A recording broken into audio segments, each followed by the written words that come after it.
All right, let's get to Abuja as we keep our focus on getting to solve the challenge on our hands. Ajiri.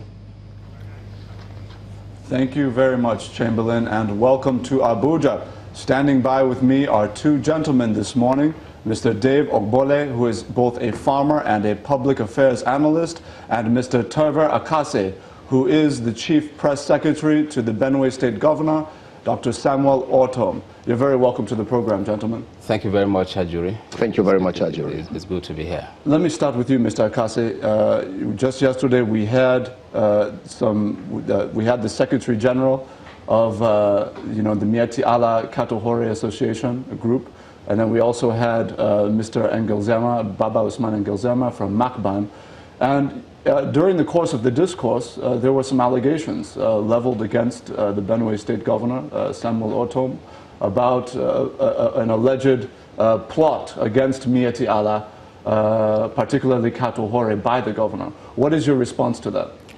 Ajuri, let me first of all say we in Benue are shocked that up to this minute, these people who came to your studios yesterday have not been arrested, have not been called in for questioning over what they know that we don't know.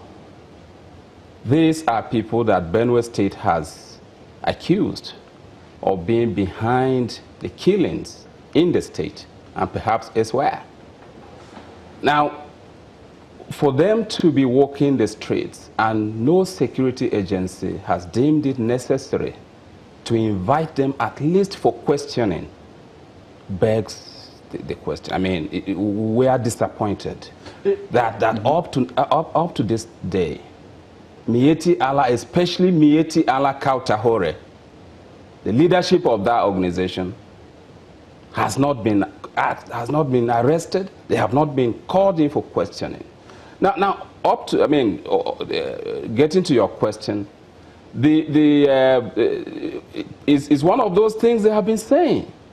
How will a governor who disarmed youths of the state, that was the first thing he did when Governor Ortom took over in 2015. The first thing he did was to run an amnesty program that disarmed more than 700 youths, and close to 1,000 arms and ammunition were recovered from these youths and publicly destroyed. The same governor cannot turn around and be arming youths. Now, when I listened to Mieti Allah Kautahore yesterday, I was asking, what do they know that we don't know?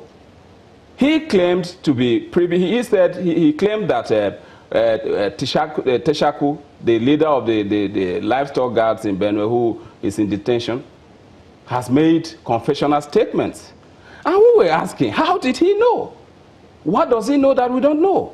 Is Mieti Allah saying that they are privy to the information that people who are in detention have been made available, that information they are granting to the security agencies has been made available to Mieti Allah? Mr. Akase, that he would say the guy has made confessional statements. What does Mieti Allah know that we don't know? Mr. Akase, in fairness to the position of the leaders of Mieti Allah, both the Makban and Katohore, upon examination, we asked them about whatever intelligence they may have had or not had about some of the weaponization that has taken place amongst pastoralists in the country.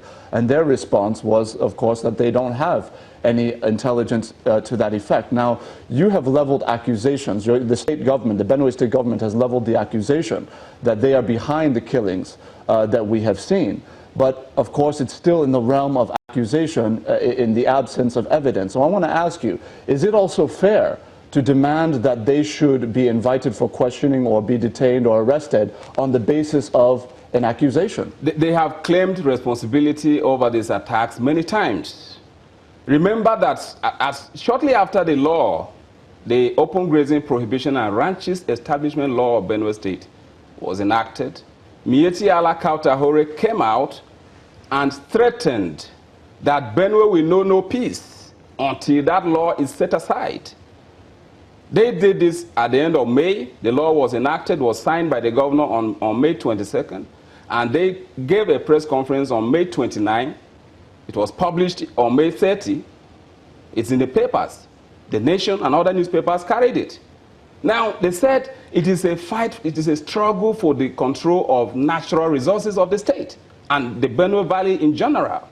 Now, when people say this, and they said they were going to mobilize their members across West Africa and elsewhere to invade Benue State and resist the law. Now, let me give you an example. Each time there is an attack in Benue and elsewhere, Mieti Allah will come out and say their cows had been rustled. But they never say this until an attack takes place. Have you wondered? Have you wondered before? Each time there is an attack, a day or two after, they will claim that their cows were rustled. So why do they raise this alarm only when there is an attack? Now, if there is no correlation, if there is no link between the attacks and the claim on rustling of cattle, why is the outcry coming each time there is an attack? This is something that should bother the security agencies.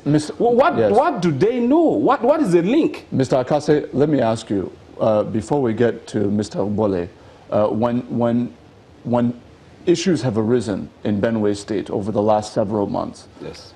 Naturally, kind of the finger has been pointed directly at the pastoralists and the allied organizations, of course, Mieti Allah. Now, in view of some of the evidence that has come out since then, of course, we know that DSS has detained Tshaku, as you mentioned, head of the livestock guard, of course, somebody who was working for the Benue State government. We have seen evidence that even the killings in the Catholic Church were linked not to Fulani herdsmen, but rather to Tiv dwellers. Now, in view of this, can you not even acknowledge that there are two sides of the story here? Because we've only heard about Fulani herdsmen from the Benue State government as being a threat to peace in the state. It goes back to the same thing, Ajuri. Now, people are in detention. They have not been tried and convicted by a court of competent jurisdiction. Now, how do you crucify them? How does Mieti Allah now conclude that they are responsible? These are suspects who, at the end of the day, may be set free by a court. If people are arrested, and now what we heard was that some Fulani herdsmen were part of the people arrested.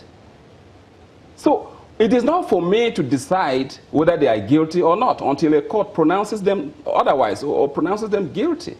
Now, it is not in the place of Mieti Allah to conclude that, to pass a verdict that these people are guilty, and to even go ahead and say they have made confessional statements. How did they get the details of the investigation? Even Mr. Akase, even in the court of public opinion, leave the verdict of what happened or didn't happen.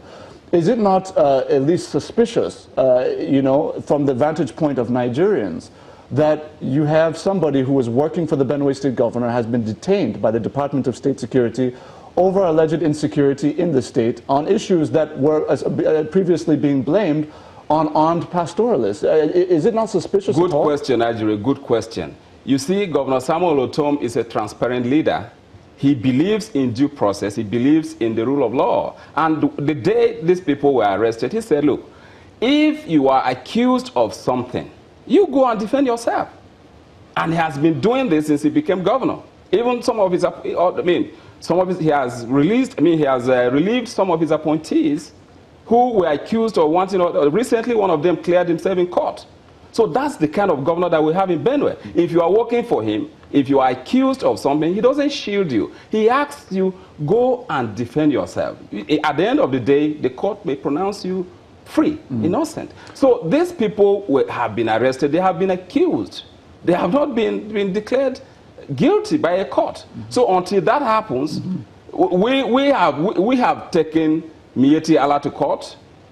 Do you understand? And we are asking the court to tell us what Mieti Allah knows about these killings. And so it's the same thing.